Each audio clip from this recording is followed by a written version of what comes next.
ಡಾಂಬರ್ ರೋಡಿಂದ 1.25 ಕಿಲೋಮೀಟ್ರ್ ಒಳಗಡೆ ಬರಬೇಕು. ಇದು ಮೆಟ್ಲಿಂಗ್ ರೋಡು. ರೋಡ್ನದೇನು ಸಮಸ್ಯೆ ಇಲ್ಲ, ಚೆನ್ನಾಗಿದೆ. ಎಲ್ಲವೇ ಜಲ್ಲಿ ಕಲ್ಲು ಹಾಕಿ ಮೆಟ್ಲಿಂಗ್ ರೋಡ್ ಮಾಡಿರೋ ರೋಡು. ಈ ರೋಡ್ಗೆ ಅಟ್ಯಾಚ್ ಆಗಿ 1 ಎಕರೆ 30 ಗುಂಟೆ ಲ್ಯಾಂಡ್ ಬಂದು ನೋಡಿ.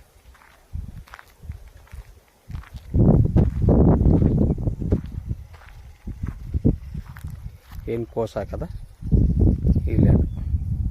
ಆ ಮನೆಯಿಂದ ಈ ಕಡೆಗೆ ರೆಡ್ ಸಾಯಿಲು.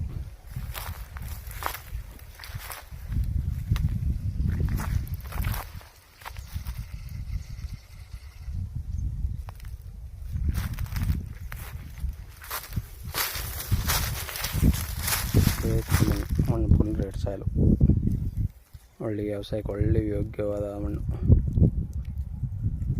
ಇದು ಮೈಸೂರಿಗೆ ಒಂದು 48 ಕಿಲೋಮೀಟ್ರ್ ಆಗುತ್ತೆ. ಊಟಿ NH ರೋಡ್ಗೆ 8 ಕಿಲೋಮೀಟ್ರ್ ಆಗುತ್ತೆ. General property, Lingayat.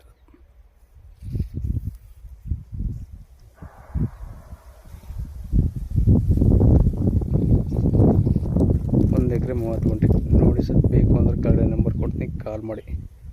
ಸೂಪರ್ ಆಗದ ಒಳ್ಳೆ ವಾಟರ್ ಬೆಲ್ಟ್ ಜಾಗ. ಅಂದರೆ ಇದು ಬೋರ್ ಇಲ್ಲ, ಬೋರು ಪಕ್ಕದವರು ಇದನ್ನ ಲೀಜ್ ಮಾಡ್ಕೊಂಡು ಕೋಸ್ ಹಾಕೊಂಡಾರೆ. ಈಗ ನೀವು ವ್ಯಾಪಾರ ಮಾಡ್ಕೊಂಡ್ರೆ ನಿಮಗೆ ಬಿಟ್ಕೊಬಿಡ್ತಾರೆ ಕೋಸ್ ಮಾಡ್ಕೊಂಡು. ಒಳ್ಳೆ ವಾಟರ್ ಬೆಲ್ಟ್ ಜಾಗ ನೋಡಿ. ಪಕ್ಕದಲ್ಲಿ ಆಗಿದ್ದಾವೆ ಎದುರಿಗೆ. ಇದು ಅಪೋಸಿಟ್ ಲ್ಯಾಂಡು ಹೇಗಿದ್ದು ಬಾಳೆ ತೆಂಗು ನಾಲ್ಕರೆ. ಒಳ್ಳೆ ವಾಟರ್ ಬೆಲ್ಟ್ ಜಾಗ. Power line ಪಕ್ಕದಲ್ಲಿದೆ.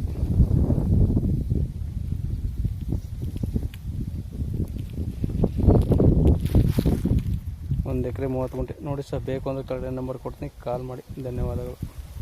ರೆಡ್ ಸಾಯಿಲು ಇದೇ ಥರ ಮಣ್ಣು ಫುಲ್ಲು.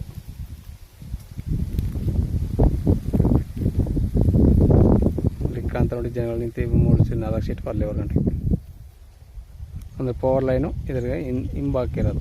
ಈ ಲ್ಯಾಂಡ್ಗೆ ಪವರ್ ಲೈನ್ಗೂ ಇದಿಲ್ಲ, ಅಡ್ಜಸ್ಟ್ಮೆಂಟ್ ಇಲ್ಲ.